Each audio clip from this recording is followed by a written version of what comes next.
അങ്ങനെ വി.ഡി. സതീശൻ സർക്കാർ ഇന്നലെ മുതൽ ചലിച്ചു തുടങ്ങി. ആരംഭത്തിലെ തന്നെ ചില കല്ലുകടി ആരോപണങ്ങൾ ഉയരുകയാണ് സർക്കാരിന്റെ ഇന്നലത്തെ സത്യപ്രതിജ്ഞാ ചടങ്ങിനെതിരെ. വന്ദേമാതരം മുഴുവൻ സ്റ്റാൻസായും ചൊല്ലുന്നത് അംഗീകരിക്കില്ല എന്ന നയനിലപാട് നേരത്തെ എടുത്തവരാണ് കോൺഗ്രസുകാർ. അത് തന്നെ രാഹുൽ ഗാന്ധിയും പ്രിയങ്ക ഗാന്ധിയും അടക്കമുള്ള വേദിയിൽ അത് തന്നെ തെറ്റിച്ചുവെന്ന് ഞാനൊരു സത്യം പറഞ്ഞ് വിശ്വസിക്കൂ. എനിക്കത് ഓർമ്മയില്ല. നമ്മൾ ശ്രദ്ധിക്കണം. നമ്മൾ ഈ വന്ദേമാതര വിഷയം കഴിഞ്ഞ ഒരു 6 മാസത്തിനിടെ 3-4 തവണ ഔട്ട് ഓഫ് ഫോക്കസിൽ സംസാരിച്ചിട്ടുണ്ട്. നമ്മൾ അന്ന് പറഞ്ഞുകൊണ്ടിരുന്ന കാര്യം ബംഗാൾ ഇലക്ഷൻ വരാൻ പോവുകയാണ്. എന്നിട്ട് അപ്പോൾ നമുക്കറിയാം അതിൻ്റെ ലക്ഷ്യം എന്താണ്. ബംഗാൾ കത്തിക്കുക എന്നുള്ള BJPയുടെ ലക്ഷ്യമാണത് എന്നുള്ളത് നമുക്ക് വ്യക്തമാണ്. ഓക്കെ, ഇലക്ഷൻ കഴിഞ്ഞു, ബംഗാൾ BJP പിടിച്ചു. അല്ലെങ്കിൽ പിള്ളേച്ചൻ നുണ പറയുന്നതായിരിക്കും. ഞെട്ടിക്കുന്ന ഒരു സത്യം, അസമിലും ബംഗാളിലും ഈ പറയുന്ന വന്ദേമാതരം ആലപിക്കാതെയാണ് സത്യപ്രതിജ്ഞാ ചടങ്ങ് നടന്നത്. സത്യമാണോ ഈ പറയുന്നത്? സത്യം ആയില്ലെങ്കിൽ ഭഗവതിയാണ് സത്യം. അപ്പോൾ രാജേന്ദ്ര അർലേക്കർ എന്ന ഗവർണർക്കാണ് എന്ത് ചെയ്യുന്നത്, സത്യപ്രതിജ്ഞാ ചടങ്ങിൻ്റെ പൂർണ്ണ ചുമതല. ഈ പൂർണ്ണ ചുമതല എന്നിരിക്കെ രാജേന്ദ്ര അർലേക്കർ എന്ന അറസ്റ്റുകാരനായ ഗവർണർ ആരിഫ് മുഹമ്മദ് ഖാനെ പോലെയല്ല, അതിലും കൂടിയ സംഖ്യയാണ്. അങ്ങനെ ഒരു ഗവർണർ ഒരു സത്യപ്രതിജ്ഞാ ചടങ്ങ് സംഘടിപ്പിക്കുമ്പോൾ അതിൽ രാഷ്ട്രീയമായി ഞങ്ങൾക്കെതിരാവാൻ സാധ്യതയുള്ള കാര്യങ്ങൾ ഉണ്ടാകും എന്നുള്ളൊരു രാഷ്ട്രീയ ജാഗ്രത UDF-നോ കോൺഗ്രസിനോ വി.ഡി. സതീശനോ അവരുടെ ഘടകകക്ഷിയായ മുസ്ലിം ലീഗിനോ ഉണ്ടായിരുന്നില്ല എന്നുള്ളതാണ് അവിടെ തെളിഞ്ഞത്.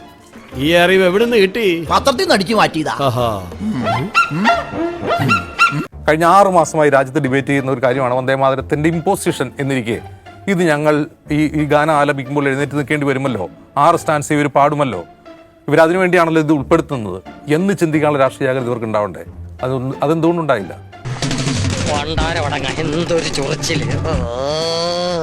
ഈ സ്റ്റേജിൽ നടക്കുന്ന പരിപാടിയുടെ ഓർക്കസ്ട്രേഷനിൽ അവർക്ക് സംശയം ഉന്നയിക്കാനും അതിൽ ഗവർണറുടെ എതിർപ്പ് ഉന്നയിക്കാനും അവർക്ക് തോന്നിയെങ്കിൽ എന്തുകൊണ്ട് വന്ദേമാതരത്തിന്റെ കാര്യത്തിൽ ഉണ്ടായിട്ടില്ല?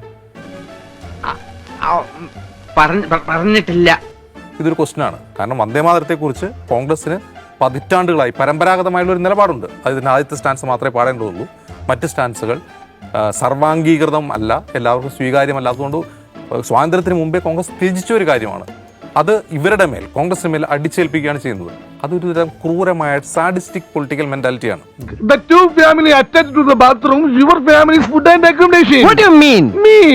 ഇവിടുത്തെ പ്രശ്നം എന്താണെന്ന് വെച്ചാൽ ഈ ഗവർണർ പിണറായി വിജയനോട് എത്രമാത്രം അനിമോസിറ്റി കാണിച്ചിട്ടുണ്ടോ അതിന്റെ ഇരട്ടി UDF-നോട് കാണിക്കും.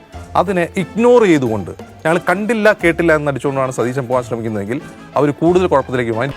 കൗതുക ലേശം കൂടുതലാണ്.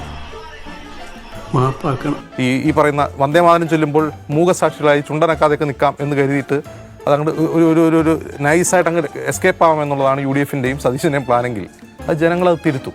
കോൺഗ്രസ്സുകാർ തന്നെ തിരുത്തുന്നതാണ് ഞാൻ വിചാരിക്കുന്നത്. പിന്നെ കോൺഗ്രസ്സുകാർക്കുള്ള പ്രശ്നം വന്ദേമാതരം അവർക്ക് കൂടി ഇമോഷണലി കണക്റ്റ് ആയിട്ടുള്ളൊരു ഗാനം കൂടിയാണ്. അവരുപയോഗിച്ചിട്ടുള്ള പണ്ട് സ്വാതന്ത്ര്യ സമരകാലത്ത് അവരുപയോഗിച്ചുള്ള ഇത് ഞങ്ങളുടെയാണ് എന്നൊക്കെ പറഞ്ഞ് ചിലപ്പോൾ ഞങ്ങളുടെയാക്കാൻ ശ്രമിക്കും. അപ്പോഴും ഈ ചില പ്രശ്നങ്ങളുണ്ട്, രാഷ്ട്രീയ പ്രശ്നങ്ങളുണ്ട്. ദേശീയ തലത്തിൽ അവർ സ്വീകരിച്ചുള്ള നിലപാടല്ല ഇത്.